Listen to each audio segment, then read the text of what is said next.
Hello everyone. Taxation chapter number 2 definitions. Definitions માટેના આપણે last લેક્ચર્સમાં agriculture income, partly agriculture income,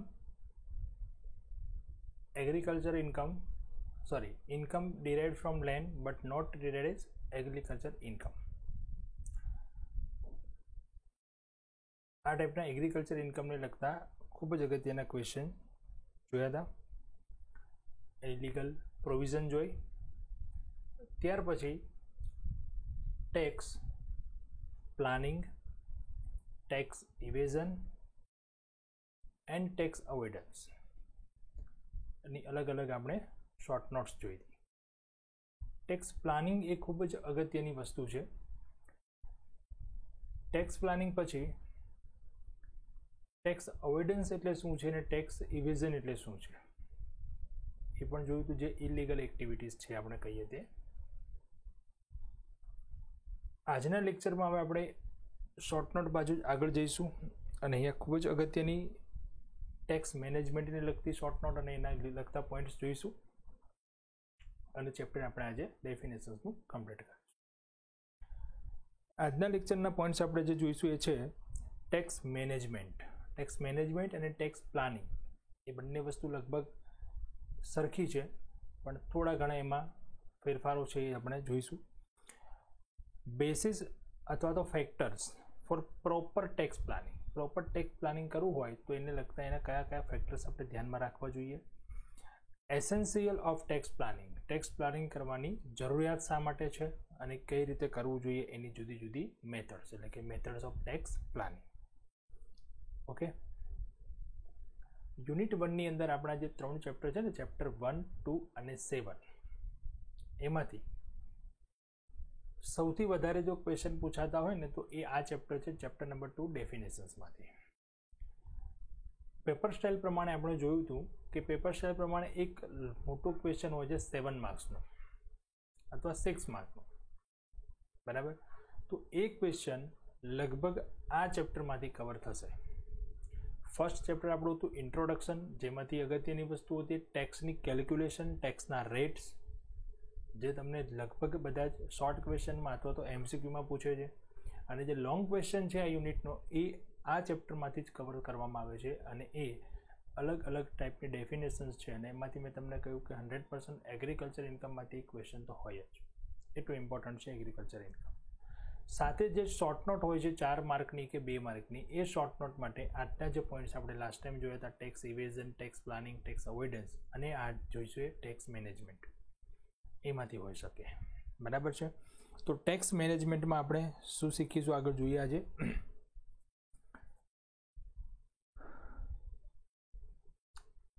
tax evasion last આપણે જોઈ હતી શોર્ટ નોટ ટેક્સ પ્લાનિંગની ઓનલી, અને પછી જોયું તો આપણે ટેક્સ પ્લાનિંગનો અને ડિફરન્સ, બરાબર છે.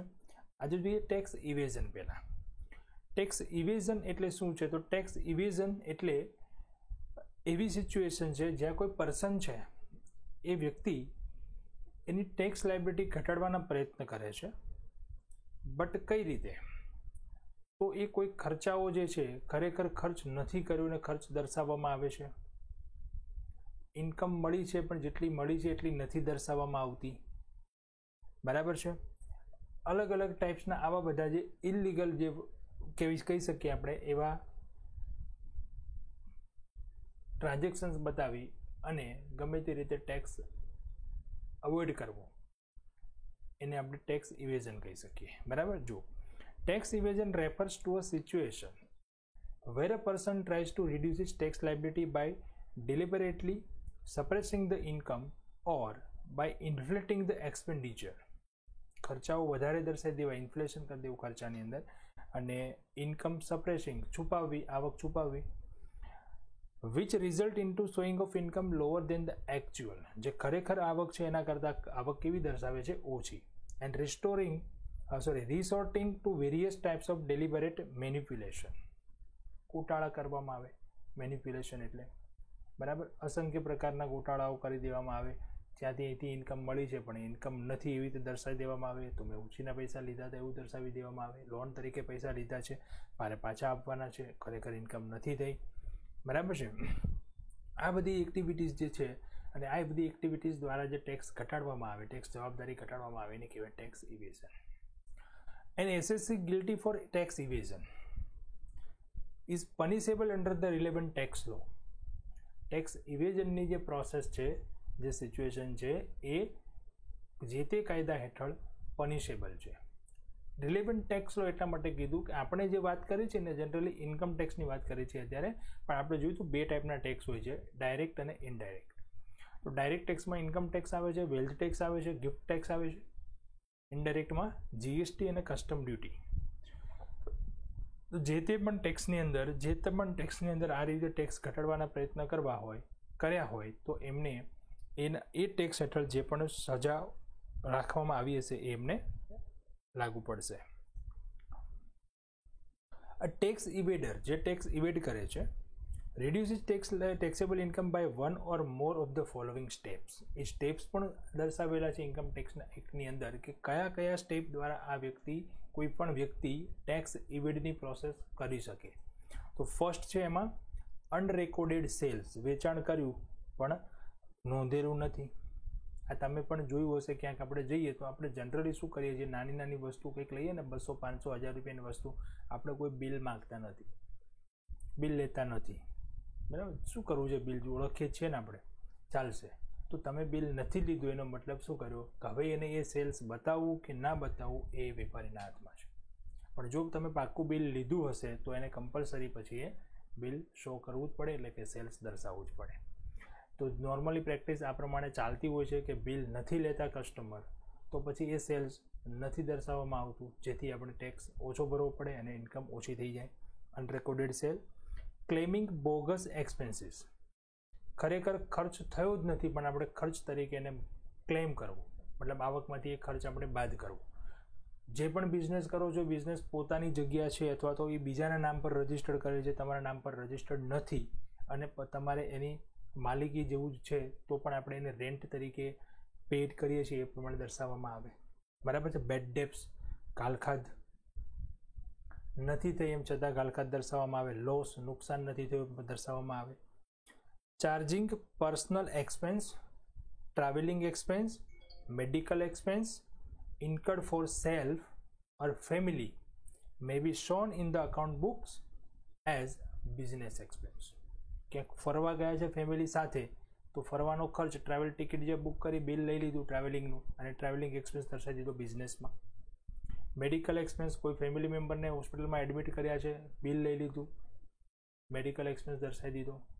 સેલ્ફ, પોતાના માટેના પર્સનલ એક્સપેન્સીસ, પોતાનો જે મોબાઈલ ફોન યુઝ કરો છો પોતાના માટે યુઝ કરો છો પણ એનું બિલ દર્શાવી દીધું બિઝનેસમાં, બિઝનેસની ઇન્કમમાં, તો ઇન્કમ ત્યાં ઘટી જશે. બરાબર. Submission of bogus receipt for charitable donations for claiming deduction under section 80G. Friends, આપણે આ બધા જ ચેપ્ટર છે ને અલગ અલગ હોય છે. ડિડક્શન શબ્દ આપણે સાંભળીએ છીએ તો નવું લાગશે તમને, પણ ડિડક્શન એટલે કપાતો થાય છે. કપાતુંનું આખું ચેપ્ટર આપણે સેકન્ડ સેમિસ્ટરમાં જોઈશું, એટલે કે સેમ 4માં આવશે. અત્યારે જ્યાં આવશે ત્યાં આપણે રેફરન્સ પૂરતું આપણે ધ્યાન રાખવાનું. ડિડક્શન એટલે કપાતું, કપાતું એટલે શું થાય છે, તો કપાતું એટલે જે ટોટલ ગ્રોસ ઇન્કમ આપણી થાય એ ઇન્કમમાંથી આ રકમ બાદ કરી શકીએ. તો અહીંયા એવું કહે છે કે કઈ રીતે ટેક્સ ઇવેડ કરી શકે, તો submission of bogus receipt. Bogus receipt એટલે ખોટી રિસિપ્ટ. જે કોઈ ચેરિટેબલ સંસ્થામાં આપણે દાન કર્યું છે એવી ખોટી રિસિપ્ટ લઈ લઈએ અને એ દાનની આપણે આપણા ઇન્કમની સામે આપણે એને ડિડક્શન તરીકે લઈ લઈએ અને આ ડિડક્શન મળે છે અંડર સેક્શન 80G. બરાબર છે. તમે જો ધાર્મિક સંસ્થાઓમાં ક્યાંક જશો તો ધાર્મિક મંદિરોની અંદર ત્યાં મોટા અક્ષરથી બોર્ડ મારેલો છે કે આ સંસ્થામાં તમે જે પણ દાન આપશો એ આવકવેરાના કાયદા હેઠળ 80G સેક્શનમાં તમને મજરે મળવા પાત્ર છે, આવું લખેલું. તો મતલબ કે એ સંસ્થામાં તમે જે પણ ડોનેશન આપો એ ડોનેશન તમે તમારા ધંધાની આવક સામે બાદ કરી શકો, જે તમને ટેક્સમાં એટલી રાહત મળી શકે. તો આવી રીતે બોગસ રિસિપ્ટ લઈ અને ટેક્સ ઘટાડી શકે છે. Non disclosure of capital gains on cell of asset. મિલકત કોઈ પણ વેચવામાં આવે ને તો એ મિલકત વેચાણ પર નફો થાય અને એ નફો જે થાય એને કહેવાય કેપિટલ ગેઇન. જે આપણું ઇન્કમનું એક હેડ છે, જેની ઇન્કમ આપણે શો કરવી પડે, પણ લોકો આવી ઇન્કમ દર્શાવતા નથી, તો ટેક્સ ભરવો પડતો નથી એમને, બરાબર છે. પણ જો એ જે પણ એસેટ છે એ રજિસ્ટર્ડ કરેલી હશે, દસ્તાવેજ કરેલ હશે, તો એ ક્યાંયથી પણ ટ્રેક કરી શકાય અને ઇન્કમ ટેક્સ એના પર એક્શન લઈ શકે, બરાબર. Non disclosure of income from benami transaction. Benami transactions એટલે બીજાના નામથી કોઈ ટ્રાન્ઝેક્શન કર્યા હોય અથવા તો પોતાનું નામ જ ના હોય ને એવી રીતે ટ્રાન્ઝેક્શન કરેલા હોય, બરાબર છે. એવી રીતે કોઈ પણ ઇન્કમ દર્શાવવી નહીં, અથવા તો ઇન્કમ થાય છે પણ એને પોતાનું નામ ક્યાંય દર્શાવવામાં આવતું નથી, બરાબર છે. તો આ રીતે ટેક્સ ઇવેટ કરી શકે છે લોકો, બરાબર છે. અને આ બધા જ જે અહીંયા પ્રોસિજર કીધી, બધી જ જે એક્ટિવિટીઝ કીધી, બધી જ જે તે એક્ટ હેઠળ પનિશેબલ છે, બરાબર છે. ડિફરન્સ જોઈએ હવે ટેક્સ પ્લાનિંગ અને ટેક્સ ઇવેઝનનો. લાસ્ટ ટાઈમ આપણે જોયું હતું ટેક્સ અવોઇડન્સ અને ટેક્સ પ્લાનિંગ, બરાબર. Tax planning is an act within the four corners of the tax law to achieve certain social and economic objective, and it is not a colorable device to avoid the tax. Four corner એટલે જે tax planning છે ને એ tax planning મેં આપણે વાત કરી હતી, tax planning કઈ રીતે કરવામાં આવે, તો બધા જ આવકવેરાના અથવા તો કોઈ પણ ટેક્સના જે પણ કાયદાઓ છે બધાનું લીગલી પાલન કરી અને પછી એના અંદર આપણે ટેક્સનો બેનિફિટ લઈ શકીએ. એ પ્રમાણે પ્લાનિંગથી ક્યાંક ઇન્વેસ્ટમેન્ટ કરો તો ડિડક્શન મળે, કોઈક એવી ઇન્કમ મેળવો જે એક્ઝમ્પશન છે, રિલીફ મળે, બરાબર છે.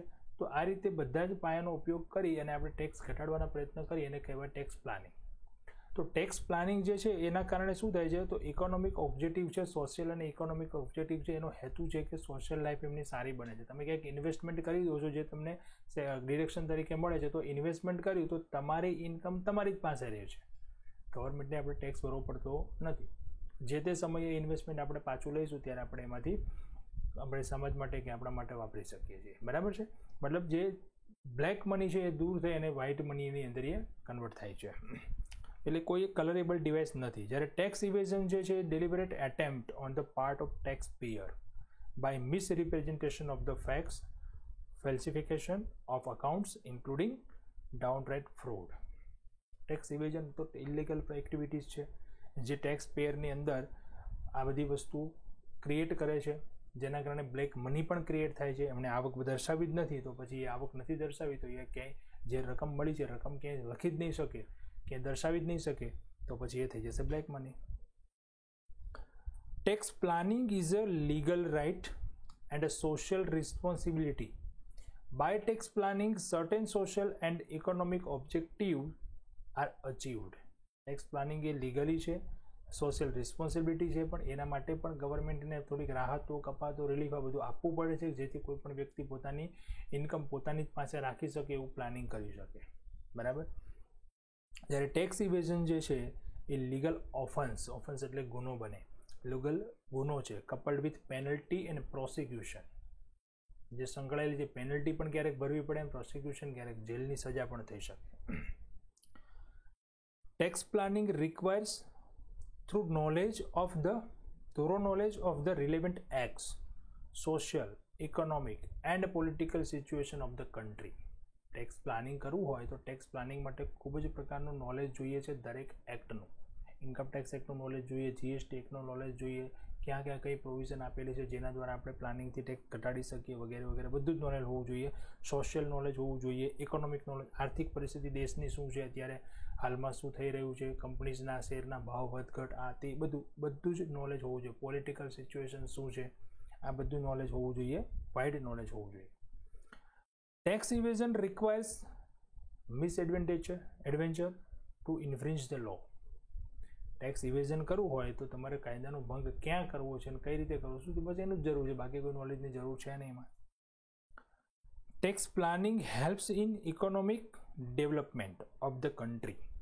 દેશના આર્થિક વિકાસ માટે ટેક્સ પ્લાનિંગ હેલ્પ કરે છે by providing additional fund for investment in desired channel. ગવર્મેન્ટે એવા જ ઇન્વેસ્ટમેન્ટને તમને ડિડક્શન તરીકે લાભ આપ્યો છે કે જે તમે ઇન્વેસ્ટમેન્ટ કરશો તો તમારું ઇન્વેસ્ટમેન્ટ ખરેખર રહે છે તમારી પાસે, પણ એ ઇન્વેસ્ટમેન્ટનું ફંડ જે ભેગું થાય છે એ ગવર્મેન્ટ ઇકોનોમિક માટે જ વાપરી શકે છે, બરાબર. NSE નેશનલ સેવિંગ સર્ટિફિકેટ કરીને એક સર્ટિફિકેટ ગવર્મેન્ટ ઇસ્યુ કરે છે અને એ સર્ટિફિકેટની અંદર આપણે ઇન્વેસ્ટમેન્ટ કરીએ તો આપણને ટોટલી 100% એ ટેક્સમાંથી બેનિફિટ મળે છે, ફાયદો થાય છે. પણ એમાં જે ઇન્વેસ્ટમેન્ટ કરો તે રકમ યુઝ કોણ કરે છે? ગવર્મેન્ટ. તો ગવર્મેન્ટ પાસે ફંડ તો આવે જ છે ને. ટેક્સ ભરો છો તમે તો એ પણ ફંડ ક્યાં જાય છે? ગવર્મેન્ટ પાસે. પણ ટેક્સ ભરી દીધો એ પાછો નથી મળતો. જ્યારે NSEમાં તમે રોકાણ કર્યું તો તમારા પૈસા તમારી જ પાસે રહે છે, પણ એ વાપરે છે કોણ? અત્યારે ગવર્મેન્ટ. તો આ ટેક્સ પ્લાનિંગ છે. તમારી ઇન્કમ તમારી પાસે જ રહેશે, પણ એ તમારી પાસે અત્યારે નથી, એ તમે આપો છો ગવર્મેન્ટને, પણ એ ઇન્વેસ્ટમેન્ટ તરીકે પછી જ્યારે એની ડ્યુ ડેટ આવશે ત્યારે તમને પાછી મળે છે. બરાબર. જ્યારે ટેક્સ ઇવેઝનમાં શું કહે છે? Tax evasion generates black money. બરાબર. Which wishes to generally utilise for smuggling, bribery, extravagant expense on luxury and unlawful activities. Black money છે તો પછી એને તમે કાયદેસર રીતે ક્યાંય વાપરી શકતા નથી, તો ક્યાં વાપરશો? આવી જગ્યાએ જ વાપરવી પડશે. સ્મગલિંગ કરવામાં વાપરી શકે, લાંચ રૂશ્વત આપવા માટે, બ્રાઇબરીઝ કરવા માટે, ઇલીગલ ટ્રાન્ઝેક્શન કરવા માટે. બરાબર. લક્ઝરીઝ વસ્તુઓ, જે વૈભવી વસ્તુઓ ખરીદવા માટે, અનલોફુલ એક્ટિવિટીઝ છે એના માટે. Tax planner enjoy its fruit freely as it gives him benefit for a longer period. Tax પ્લાનિંગથી તમે રકમ જે ઇન્વેસ્ટ કરો છો કે કંઈ પણ કરો છો તો એ તમને એના ફળ સારા મળે છે. ગમે ત્યારે એ રકમ તમારી પાસે જ પાછી રિટર્ન થઈને આવવાની છે અને તમે એને એક્ઝેક્ટલી વ્હાઇટ રકમ છે તમારી પાસે તો ગમે ત્યાં યુઝ કરી શકો છો. Tax evader remains always in anxiety of search and seizure and suffers such short run benefit result in the long run misery. Tax evasion કરવાથી એની પાસે ટેક્સ ઓછો ભર્યો છે, એની પાસે રકમ બચી જશે, પણ એ રકમનો ક્યાંય ફ્રીલી યુઝ નથી કરી શકતો. એકદમ સફર રહેશે કે આ રકમ મારે ક્યાં મૂકવી, શું કરવું, જો કોઈ જોઈ જશે, કોઈના હાથમાં આવી જશે તો મારે ટેક્સ ભરવો પડશે, શું કરવું પડશે વગેરે ટેન્શનમાં જ રહેશે વ્યક્તિ. બરાબર છે. તો આ હતું ટેક્સ પ્લાનિંગ અને ટેક્સ ઇવેઝન. અને હવે વાત કરીએ આપણે ટેક્સ મેનેજમેન્ટ. આપણે જોયું ટેક્સ પ્લાનિંગ એ બહુ જ અગત્યની વસ્તુ છે. એના માટે ખૂબ જ બહોળા પ્રમાણમાં નોલેજની જરૂર પડે છે. ટેક્સ પ્લાનિંગ કરવું હોય તો બહુ જાણી જોઈને આપણે વિચારીને, બહુ જ સમજી વિચારીને પ્લાનિંગ કરવું પડે છે એનું, કે ક્યાં ઇન્વેસ્ટમેન્ટ કરવું, શું કરવું, ક્યાંથી ઇન્કમ આવે છે. તો બધી જ ઇન્કમ આપણે ગવર્મેન્ટને શો કરવી છે, પણ ટેક્સ નથી ભરવો તો કઈ રીતે એને આપણે બાયફર્કેશન કરીને ઇન્વેસ્ટમેન્ટને ક્યાં ક્યાં આપણે લગાડવી. તો ટેક્સ પ્લાનિંગ છે ને, એ ટેક્સ પ્લાનિંગ અને ટેક્સ મેનેજમેન્ટ એ બંને આમ જોવા જઈએ તો એક જ સરખી પ્રવૃત્તિ છે, પણ બંનેની અંદર અમુક અમુક બાબતોનો સમાવેશ થતો નથી. ક્યાંક ટેક્સ પ્લાનિંગમાં કોઈ ચૂક રહી જાય તો એ ટેક્સ મેનેજમેન્ટ પૂરી કરે છે, અને ટેક્સ મેનેજમેન્ટમાં ક્યાંક રહી જાય તો એ ટેક્સ પ્લાનિંગ પૂરી કરે છે. કહી શકીએ આપણે tax planning is a broader term. Tax planning is a broader term, ખૂબ વિશાળ શબ્દ છે. which requires management of affairs in such a way that result in the reduction of minimization of tax liability. એ શેની સાથે સંકળાયેલો છે? Reduction and minimisation of tax. ટેક્સની જવાબદારી ઘટાડવી. Tax planning is not possible without tax management. Tax planning કરવું હોય તો એ ટેક્સ મેનેજમેન્ટ સિવાય પોસિબલ નથી. મતલબ tax management is mandatory. Tax management compulsory કરવું જ પડે પહેલાં, પછી જ ટેક્સ પ્લાનિંગ કરી શકીએ. બરાબર. It refers to the compliance of statutory provisions of law. It refers to compliance of statutory provision of law. કાયદાની જે પણ કાયદાસરની પ્રોવિઝન્સ છે એનું કોમ્પ્લાયન્સ, એને કઈ રીતે આપણે યુઝ કરવું એ દર્શાવે છે. Some important areas of tax management are as stated below. Tax management તો બહુ જ વાઇડ છે અને બહુ જ આપણે એનું ડીપમાં અહીંયા નથી જવાનું, થોડુંક આપણે બેઝિક જે છે એ સમજવાનું છે. સૌથી પહેલો એનો ઇમ્પોર્ટન્ટ એરિયા છે deduction of tax at source, TDS આપણે જેને કહીએ, TDS, tax deducted at source. બરાબર છે. ટેક્સ ડિડક્ટેડ સોર્સ એટલે એક એવી વસ્તુ છે જે લોકો ટેક્સ નથી ભરતા, જેમને ટેક્સ નથી ભરવો, જેમને આવક ઓછી જ બતાવી છે, ગમે તેમ ગવર્મેન્ટ કરે, ગમે તેટલા કાયદા લાવે પણ ટેક્સ નથી જ ભરવો, તો એમના માટે આ એક પ્રોવિઝન ગવર્મેન્ટ ઇન્કમ ટેક્સ એક્ટમાં લાવી છે. એક એક્ઝામ્પલથી સમજો. કોઈ કંપની છે, કંપની અંદર કોઈ કર્મચારી કામ કરે છે, જોબ કરે છે, સેલેરી મળે છે. સેલેરી એને કંપની આપે છે પર મંથ 40,000 અને ફિક્સ સેલરી છે. તો 12 મંથના આપણે ગણીએ તો કેટલા થયા? 4,80,000. તો આ વ્યક્તિની ઇન્કમ છે એ ઇન્કમ એક્ઝમ્પશન લિમિટથી વધુ છે. એક્ઝમ્પશન લિમિટ કેટલી છે? 2,50,000 અને આની ઇન્કમ કેટલી થાય છે? 4,80,000. તો એક્ઝમ્પશન લિમિટની ઉપર છે ને, પણ આ વ્યક્તિ ટેક્સ નહીં ભરે. કેમ? હું તો નોકરી કરું છું, મારે શેનું ટેક્સ ભરવાનું? ને ટેક્સ ભરશે કોણ? મારો કંપનીનો માલિક ભરશે, હું શું કામ ભરું? તો આના કેસમાં શું કર્યું?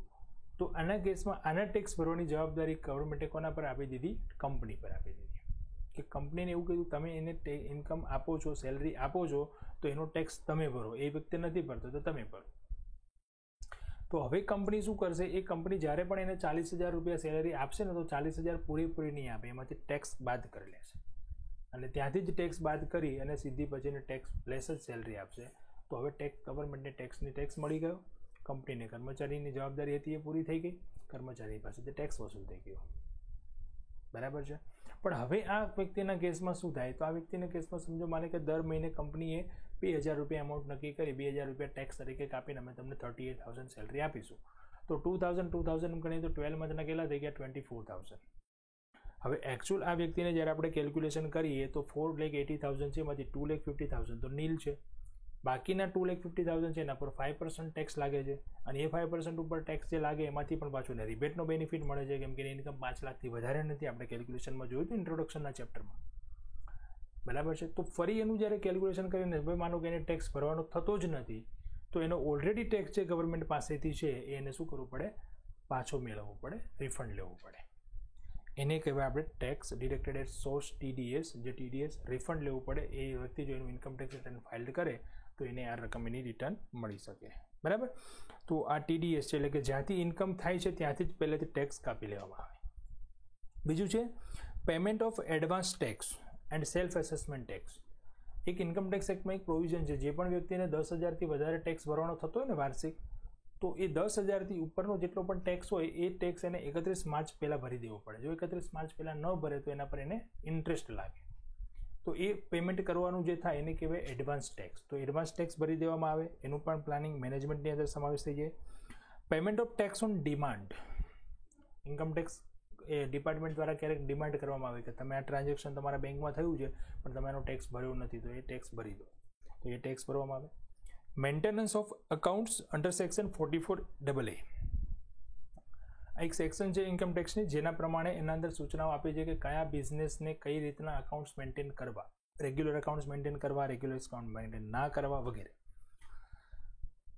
Audit of accounts under section 44AB. કયા પ્રકારના બિઝનેસને ઓડિટ કરવાની જરૂર પડશે. બરાબર. Payment of cess, duty or fees, bonus and commission to employees etcetera.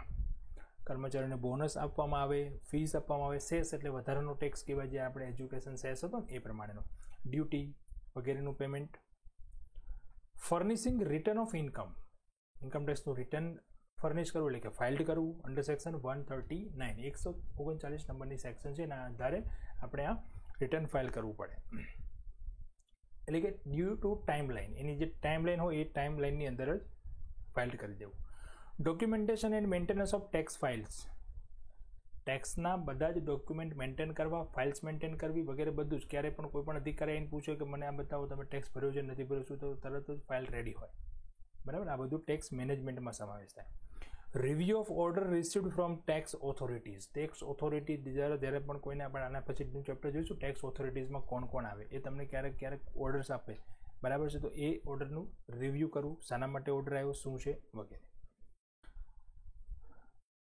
Planning અને મેનેજમેન્ટ વચ્ચેનો શું ડિફરન્સ છે ચલો જોઈએ.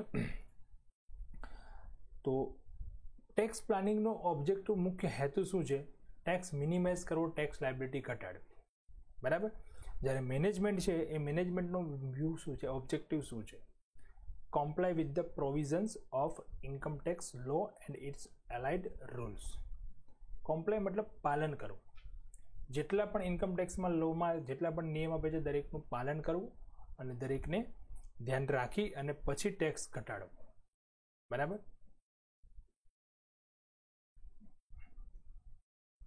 Tax planning also include tax management. જ્યારે ટેક્સ મેનેજમેન્ટમાં શું કહે છે? Deal with filing of return in time, getting the accounts audited, deducting tax at source et cetera. જો ટેક્સ પ્લાનિંગ છે એ ટેક્સ પ્લાનિંગમાં ટેક્સ મેનેજમેન્ટનો સમાવેશ થાય છે, પણ ટેક્સ મેનેજમેન્ટમાં એવું કહે છે કે ટેક્સ મેનેજમેન્ટની અંદર ટેક્સ પ્લાનિંગનો સમાવેશ નથી. તો ટેક્સ મેનેજમેન્ટ તો શું કરે છે? રિટર્ન ફાઇલ કરવા, અકાઉન્ટ્સ ઓડિટ કરવા, ટેક્સ ડિડક્ટ કરવો એટલે કે TDS કાપવો વગેરે પ્રવૃત્તિ ટેક્સ મેનેજમેન્ટમાં કરવામાં આવે છે. ટેક્સ પ્લાનિંગમાં બીજું જોઈએ તો tax planning relate to immediate future. Tax planning છે ને એ નજીકના ફ્યુચર માટે હોય છે.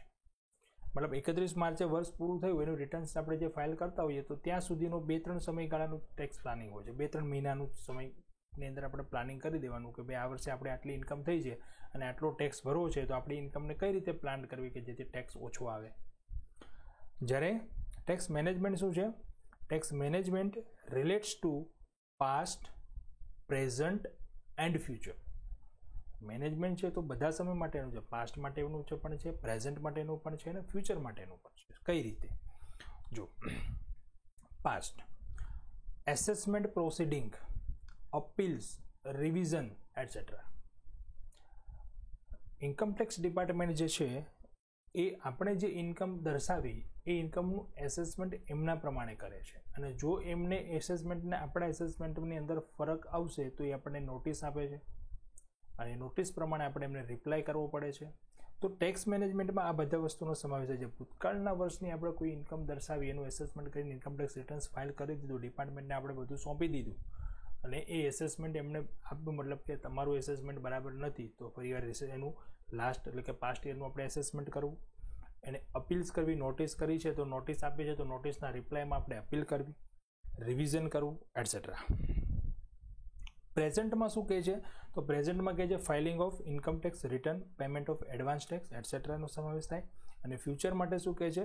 To take corrective action, right action લેવું ફ્યુચર માટે. અત્યારથી પ્લાન કરી અને ફ્યુચરમાં કોઈ વસ્તુ મતલબ કોઈ નોટિસ ન આવે, કોઈ જગ્યાએ કોઈ પ્રોવિઝન હોય એનો લેપ ન થતો હોય, મતલબ એનો આપણે દુરુપયોગ નથી કરતા કે ક્યાંય કોઈ કાયદાનો ભંગ નથી થતો, એ ધ્યાન રાખવું. બરાબર. Tax planning helps in minimising tax liability in short term and in long term. બંને સમય માટે ટેક્સ લાયબિલિટી ઘટાડી શકીએ છીએ. ત્યારે tax management help in avoiding payment of interest, penalty, prosecution et cetera. Tax planning છે ને એ તમને શોર્ટ ટર્મનું કે લોંગ ટર્મનું ટેક્સ પ્લાનિંગ કરીને આપે કે આવી રીતે પ્લાન કરશો તો તમારે ટેક્સ ઓછો ભરવાનો છે કે ટેક્સ ઘટાડી શકાય છે. જ્યારે ટેક્સ મેનેજમેન્ટ દ્વારા તો આપણે શું કરીએ છીએ કે કોઈ પણ પ્રકારની પેનલ્ટી ક્યારેય ના ભરવી પડે, કોઈ પણ પ્રકારનું ઇન્ટરેસ્ટ ક્યારેય ના ભરવું પડે, આવું મેનેજમેન્ટ એ કરી આપે કે જે ભાઈ આપણને ખબર છે કે આ ડેટ ડ્યુ છે તો એ ડ્યુ ડેટ પહેલાં આપણે જે પણ ફાઇલ કરવાનું એ બધું ફાઇલ કરી દઈએ.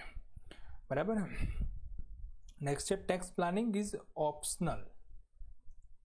જરૂરી નથી, કમ્પલસરી નથી પ્લાનિંગ કરવું.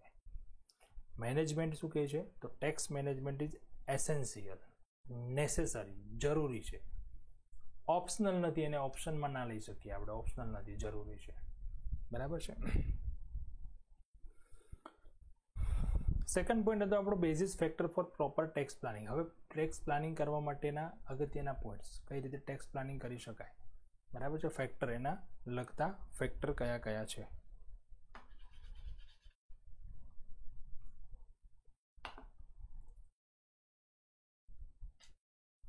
તો સૌથી પહેલું છે એડવાન્સ પ્લાનિંગ. ટેક્સ પ્લાનિંગ જે છે ને એડવાન્સ કરવામાં આવે. બરાબર. પ્લાનિંગ ઓલવેઝ એડવાન્સ જ હોય. Planning should be before the accrual of incomes. આવક મળવાની હોય ને એ પહેલાં જ એનું પ્લાનિંગ કરી દઈએ કે અહીંથી આવક આટલી મળવાની છે તો આપણે એને શું કરીશું, કઈ રીતે એને એડજસ્ટ કરીશું. In case of planning done after accrual of income that is known as application of income which may lead to a conclusion that there may be a fraud. Income મળી ગયા પછી પ્લાન કરશો તો પછી એ planning ન કહી શકીએ આપણે, એને ફ્રોડ કહી શકીએ. Considering the source of income. ઇન્કમના સોર્સ નક્કી કરવા, ક્યાં ક્યાંથી આપણે ઇન્કમ મેળવીશું અને કઈ કઈ ઇન્કમ મેળવીશું, કઈ રીતે. બરાબર. ટેક્સ પ્લાનિંગનો એક ખાસ અગત્યનો પોઈન્ટ છે કે ક્યાં એગ્રીકલ્ચર ઇન્કમ મેળવો ટેક્સેબલ નથી. બરાબર છે. ઇમ્પોર્ટ એક્સપોર્ટની ઇન્કમમાં પણ અમુક દેશમાંથી આપણે ઇમ્પોર્ટ કે એક્સપોર્ટ કરીએ તો ત્યાં ટેક્સ નથી. Tax planning should be resorted after taking into account the source of income. બરાબર. ટાઈપ્સ ઓફ બિઝનેસ એન્ટિટી, કયા પ્રકારનો બિઝનેસ કરવો જેથી આપણે ટેક્સ લાયબિલિટી ઓછી કરી શકીએ. બરાબર. કયા ટાઈપનો બિઝનેસ, એટલે બિઝનેસના ટાઈપ્સ તો ઘણા બધા છે. આ બિઝનેસ કરો, આ બિઝનેસ કરો, આ બિઝનેસ કરો, નેચર બિઝનેસના. પણ ટાઈપ્સ જોઈએ તો કયા કયા આપણે જોયું એકાઉન્ટ્સની અંદર. સૌથી પહેલાં નાનો બિઝનેસ સ્ટાર્ટ કરીએ તો સોલ પ્રોપ્રાઇટર, પછી પાર્ટનરશિપ, કંપની. બરાબર. તો અહીંયા કયા ટાઈપનો બિઝનેસ સિલેક્ટ કરવો. The choice of an organization, trader, sole trader એટલે કે એકાકી વેપારી પ્રમાણે ધંધો કરવો, પાર્ટનરશિપ ફોર્મ બનાવવી, કંપની બનાવવી કે શું કરવું. Helps is better tax planning. Tax incidence differs with reference to the types of business. બધા માટે ટેક્સના લો અલગ અલગ છે. સોલ પ્રોપ્રાઇટર છે તેના માટે અલગ નિયમો છે, પાર્ટનરશિપ માટે અલગ નિયમો છે, કંપની માટે પાછા અલગ નિયમો છે. લોકેશન, લોકેશન પણ ખાસ અગત્યનું છે. ગવર્મેન્ટે અમુક પછાત એરિયાઓ જે છે જ્યાં તમે કોઈ બિઝનેસ બનાવો, કોઈ મેન્યુફેક્ચરિંગ યુનિટ બનાવો, કોઈ ફેક્ટરી બનાવો અને લોકોને રોજગારી પ્રોવાઈડ કરો છો, તો એ જગ્યાએ ટેક્સ ગવર્મેન્ટ નથી લેતી. તમે દેશની પ્રગતિમાં સાથ આપો છો ગવર્મેન્ટને. તો the choice of the location of business entity and the branch division may also effect the tax incidence. બરાબર. It plays a very important role for tax planning. For example, installing a manufacturing unit in SEZ, બરાબર, would result in substantial reduction in tax burden. SEZ એક એવું વિસ્તાર છે કે જે ગવર્મેન્ટે એવી જમીન આપી દીધી છે કે જ્યાં તમે ઉદ્યોગોની સ્થાપના કરો અને ત્યાંના જે લોકો છે એ લોકોને રોજગારી પ્રોવાઈડ કરો.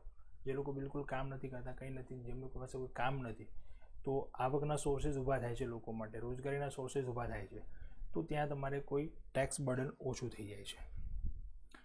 રેસિડેન્શિયલ સ્ટેટસ, યસ, આપણે સેકન્ડ યુનિટ જે છે, સેકન્ડ યુનિટમાં આપણું આ પ્રેક્ટિકલ ચેપ્ટર છે. First, residential status of an SSC.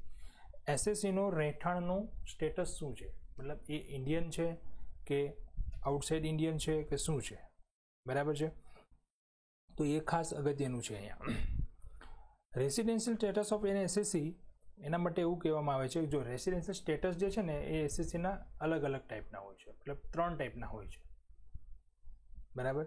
3 ટાઈપના એટલે આપણે કહી શકીએ કે રેસિડેન્ટ હોય છે, ઓર્ડિનરી રેસિડેન્ટ હોય છે અથવા નોન રેસિડેન્ટ હોય છે. તો એ સ્ટેટસ જે છે એ સ્ટેટસના આધારે પણ એની ઇન્કમ જે હોય છે એ અલગ અલગ હોય છે. એનું સ્ટેટસના આધારે ટેક્સેબિલિટી અલગ અલગ લાગુ પડે છે. તો tax incidence differs with reference to residential status of an assessee. And ordinary resident, જે ઓર્ડિનરી રેસિડેન્ટ છે ને એમના માટે બધી જ ઇન્કમ ટેક્સેબલ હોય છે, એટલે કે લાયબલ ટુ ટેક્સ મોર ટેક્સ. એ સૌથી વધારે ટેક્સ ભરવા માટે જવાબદાર હોય છે.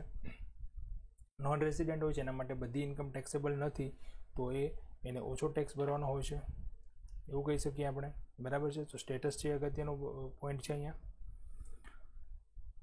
6 નંબર છે choice to buy or lease. Choice to buy or lease એટલે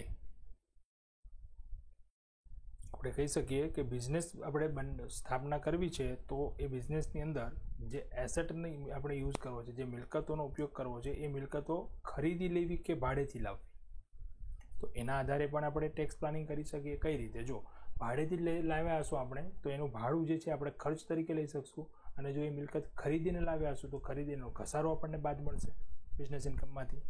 બરાબર છે. તો કઈ રીતે આપણને વધારે ફાયદો થાય છે એ જોઈ અને પછી આપણે એ ડિસિઝન લઈએ, ખરીદવું કે ભાડે રાખવું. કેપિટલ સ્ટ્રક્ચર ડિસિઝન, મૂડી ક્યાંથી લાવવી, મૂડી માળખું કઈ રીતે નક્કી કરવું. It plays a major role in proper tax planning. As interest on ડેપ્ટ, એટલે કે દેવ, મતલબ ઊંચીની મૂડી લાવવી. બરાબર. Is allowed as deduction. ક્યાંકથી ઊંચીના પૈસા લાયક લોન લઈને આપણે બિઝનેસ કર્યો તો જે લોનનું વ્યાજ છે આપણને ધંધાના ખર્ચમાંથી બાદ મળે છે. બરાબર. બટ કંપની બનાવીને કંપનીમાં આપણે શેર બહાર પાડીએ અને ઇક્વિટી શેરમાંથી જે આપણે ડિવિડન્ડ ચૂકવવું પડે છે, તો એ ડિવિડન્ડ આપણને બાદ મળતું નથી. પણ જે આપણે ઊંચીના પૈસા લાયા, ડિબેન્ચર બહાર પાડીને ડિબેન્ચરનું વ્યાજ છે એ આપણને બાદ મળે છે. કોમ્બિનેશન ઓફ ડેપ્ટ and equity should be balanced in such way. એટલે કંપનીઓ માટે એવું જરૂરી છે કે એમને અડધી મૂડી ઊંચીની લાવવી પડે અને અમુક મૂડી શેરના રૂપમાં લાવવી પડે, જેથી કેપિટલ પર રિટર્ન વધુ આપી શકે અને ટેક્સ લાયબિલિટી ઘટાડી શકે.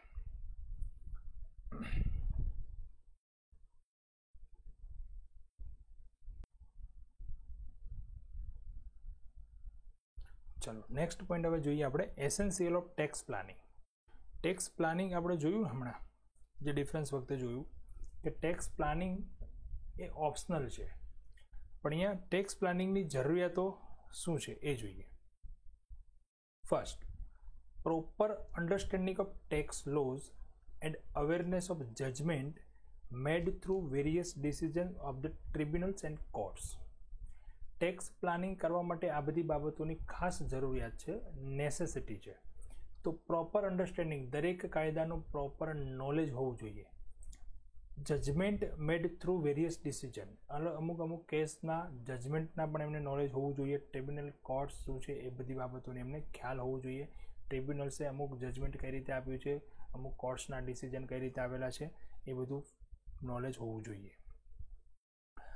Proper presentation and disclosure of all material information and furnishing the same to the income tax department. તમે જે પણ ઇન્ફોર્મેશન ઇન્કમ ટેક્સ ડિપાર્ટમેન્ટને પ્રોવાઈડ કરો છો એ પ્રોપર પ્રેઝન્ટેશનમાં હોવી જોઈએ, પ્રોપર એના ફોર્મેટમાં હોવી જોઈએ, અને મેટેરિયલ ઇન્ફોર્મેશન એટલે કે લાગતી વળગતી જ ઇન્ફોર્મેશન હોવી જોઈએ. વધારાની કોઈ વિગત, બિનજરૂરી વિગતો ના હોવી જોઈએ. બરાબર. નંબર 3 છે tax planning should not be just complying legal provision. એટલે કાયદાનું પાલન કરવું, લીગલ પ્રોવિઝનનું પાલન કરવું એટલું જ જરૂરી નથી, but should also be within the framework of law. બરાબર. આપણે કાયદાની પ્રોવિઝનનું પાલન કરી દીધું, રિટર્ન ફાઇલ કરી દીધું, વગેરે ફાઇલ કરી દીધું, બરાબર છે, એટલું જ મર્યાદિત નથી. એના માટે બીજી બધી બાબતોનું પણ આખા કાયદાની અંદર બધી જ વિગતોનો સમાવેશ થયેલો હોવો જોઈએ. Tax planning must be capable of attainment of business objective and be amenable to its possible future changes. Planning છે, આપણે જાણીએ છીએ પ્લાનિંગ છે ફિક્સ્ડ ના હોવું જોઈએ. પ્લાનિંગમાં ચેન્જીસ થતા રહેતા હોય છે, પરિવર્તનશીલ હોય છે. તો એ પરિવર્તનશીલતા એવી હોવી જોઈએ કે must be capable attainment of business objective. ધંધાનો જે મુખ્ય હેતુ છે એ હેતુ પૂર્ણ થવો જોઈએ. એક રીતનું આપણું પ્લાનિંગ હોવું જોઈએ. બરાબર. ફ્યુચરમાં ચેન્જીસ કરવા પડે તો ચેન્જીસ કરી શકાય. અને લાસ્ટ પોઈન્ટ આપણે જોઈએ method of tax planning. Tax પ્લાનિંગની ઘણી બધી મેથડ છે. Various methods of tax planning may be classified as follows. એને બે રીતે આપણે ક્લાસિફાઈડ કરી શકીએ, વર્ગીકરણ કરી શકીએ છીએ. Short term tax planning. Short term tax planning એટલે આપણે એમને જોયું કે શોર્ટ ટર્મ એટલે કે નિયર બાય ફ્યુચરમાં આપણે કે 2-3 મહિના માટે આપણે ઇન્કમ મેળવી છે, અત્યારે ઇન્કમ મેળવી તો એનું 2-3 મહિનાના અંદર જ આપણે ટેક્સ પ્લાનિંગ કરીને એનું ટેક્સ કઈ રીતે પેડ કરવો કે ટેક્સ કઈ રીતે એના પર બચાવવો એ આપણે કરી શકીએ. It means the planning taught the executed at the end of the income in a legal way, suppose before the end of the financial year. એટલે કે વર્ષ પૂરું થાય એ પહેલાં આપણે પ્લાનિંગ વિચારી રાખવું પડે છે. And SSC ફાઇન્ડ્સ that his tax burden is going to be too high in comparison to last year and he now intends to reduce it. મતલબ શું થાય? વર્ષ પૂરું થાય છે ત્યારે આપણને ખબર પડે છે કે આ વર્ષે આપણે આટલી ઇન્કમ મેળવી છે અને મારે આના પર વધારે પ્રકારનો ટેક્સ ભરવો પડે છે, વધારે ટેક્સ આવે છે. લાસ્ટ યરમાં આટલો ટેક્સ નહોતો અને આ વર્ષમાં આટલો ટેક્સ આવી છે, આટલી ઇન્કમ મળી ગઈ છે. તો હવે એનું પ્લાનિંગ કઈ રીતે કરવું? તો હવે એનું પ્લાનિંગ કરવા માટેના રસ્તાઓ ઘણા બધા છે. ઘણી જ બધી આપણને ગવર્મેન્ટે છૂટછાટો આપી છે, ઘણી બધી રાહતો માટે પણ અમુક વસ્તુઓ આપેલી છે. તો by making proper arrangement to get the maximum tax benefit under section 80C નામની એક સેક્શન છે ડિડક્શન માટેની. એમાં ઘણા બધા પ્રકારના ડિડક્શન્સ આપેલા છે જેનો બેનિફિટ લઈ અને આપણે ટેક્સ લાયબિલિટી ઘટાડી શકીએ. પણ એ ઓનલી શોર્ટ ટર્મ માટે છે. બરાબર. Such plan may not involve any long term commitment. મેં વાત કરી, સપોઝ LIC પ્રીમિયમ તમે ભરો છો, લાઈફ ઇન્સ્યોરન્સ પોલિસી લીધેલી છે, એનું પ્રીમિયમ ભરો છો તો સેક્શન 80Cમાં આપણને ડિડક્શન તરીકે બાદ મળે છે. તો LICની જે પોલિસી છે એ તો શોર્ટ ટર્મ એટલા માટે આપણે કહી શકીએ છીએ કે તમે એ પોલિસી ક્યારેક પણ વે પણ કરી દો, બંધ પણ કરી દે કોઈ. બરાબર છે. જ્યાં સુધી ઇન્વેસ્ટમેન્ટ કરે છે, પૈસા છે ત્યાં સુધી ભરે છે, નથી તો પછી નથી ઇન્વેસ્ટમેન્ટ કરતા, બંધ થઈ ગઈ પોલિસી તો પછી ડિડક્શન નહીં મળે. બરાબર. Yet it may result in substantial saving in tax. Second છે long term. Long term tax planning જે છે એ લોંગ ટર્મ ટેક્સ પ્લાનિંગ માટે એવું કહી શકીએ કે એનું પહેલેથી પ્રોપર પ્લાનિંગ કરી અને પછી ટ્રાન્ઝેક્શન કરવા. જ્યારે પહેલામાં શું થયું, શોર્ટ ટર્મમાં બધું પતી ગયું, ઇન્કમ અરાઇઝ થઈ ગઈ, હવે પ્લાન કરો કે આટલી ઇન્કમ મળી ગઈ, હવે એના પર ટેક્સ કઈ રીતે ઓછો કરે. It means a plan chalked out at the beginning of the income year. વર્ષની શરૂઆતથી જ પ્લાનિંગ કરો કે આપણે કઈ રીતે ટેક્સ બચાવવો છે. To be followed around the year. This type of planning does not help immediately as in the case of short range planning, but is likely to help in the long run. Suppose an SSC had transferred shares owned by him to his minor son or spouse. કોઈ વ્યક્તિએ પોતાના નામે share ખરીદ્યા છે પણ એને ઇન્કમનું planning કરવું છે, ટેક્સ પ્લાનિંગ કરવું છે, તો એ પોતાના જે શેર છે પોતાના સન અથવા તો એના સ્પાઉસ મતલબ હસબન્ડ કે વાઇફના નામે કરી દે છે. બરાબર. Thought the income from such transfer share is to be clubbed with his income under section 64. 64ની સેક્શનમાં એવું પણ કીધું છે કે જે વ્યક્તિ છે એ વ્યક્તિની ઇન્કમ પોતાની ઇન્કમ પર તો એને ટેક્સ ભરવાનો જ, પણ એની સાથે એના પર એના ડિપેન્ડન્ટ જે વ્યક્તિઓ છે, એનો સન કે ડોટર, માઇનોર છે, માઇનોર એટલે 18થી ઓછી ઉંમર, 18 વર્ષથી ઓછી ઉંમરના વ્યક્તિ, એ કોઈ ઇન્કમ મેળવે છે તો એ ઇન્કમ પણ એના ફાધર કે મધરની ગણાશે, ક્લબ થઈ જશે, જોઈન થઈ જશે. બરાબર છે. તો આવી રીતે જો કોઈ વ્યક્તિ પ્લાનિંગ કરે તો એ પાછું એનામાં ક્લબ જ થઈ જાય છે. Then the income such securities is to be treated as income of the transferee. Moreover, if the company issues any bonus share for the shares transferred, that will also be treated as an income in the hands of transferee. મતલબ જે share transfer કરનાર છે એના માટે. પણ આ બધું planning આપણે લોંગ ટર્મમાં કરી શકીએ, શોર્ટ ટર્મમાં આ પ્લાનિંગ થઈ શકે નહીં. બરાબર છે. એટલે આ પ્લાનિંગ થઈ ગયું long term tax planning. Third છે પરમિસિવ ટેક્સ પ્લાનિંગ. પરમિસિવ ટેક્સ પ્લાનિંગ એટલે it means making plans which are permissible under different provision of the law. કાયદાની ઘણી અલગ અલગ પ્રોવિઝન્સ જે છે એ પ્રોવિઝનને પાલન કરી અને ટેક્સ પ્લાનિંગ કરવું. એટલે કે એક આના માટે ખાસ એક સેક્શન 10 છે. સેક્શન 10ની અંદર ઘણા બધા એવા ડિડક્શન્સ આપેલા છે કે જેનો યુઝ આપણે ઇન્કમ સામે ડિડક્શન લેવા માટે કરી શકીએ છીએ. એ સ્પેશિયલી કહ્યું ને section 10 planning of taking advantages of different incentive and deductions, planning for availing different tax concession etcetera. તો પરમિસિવ ટેક્સ પ્લાનિંગ કહીએ. બરાબર. જે પરમિસિબલ છે અંડર ડિફરન્ટ પ્રોવિઝન્સ, અલગ અલગ પ્રોવિઝન્સ છે એના માટે ખાસ. પર્પઝિવ ટેક્સ પ્લાનિંગ છે. It means making plan with specific purpose.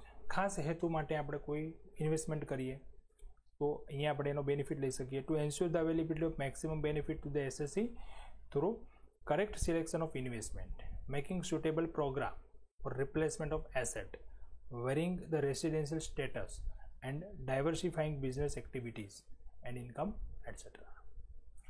પોતે ઇન્કમ મેળવે છે તો ઇન્કમનું એવી રીતે ઇન્વેસ્ટમેન્ટ કરવું કે જેથી એ ઇન્વેસ્ટમેન્ટ અથવા કોઈ પ્રોગ્રામ કે રિપ્લેસમેન્ટ ઓફ એસેટ, મિલકતની ફેરબદલી એ પ્રમાણે કરવી કે જેથી એમને ટેક્સ લાયબિલિટી ઓછી આવે.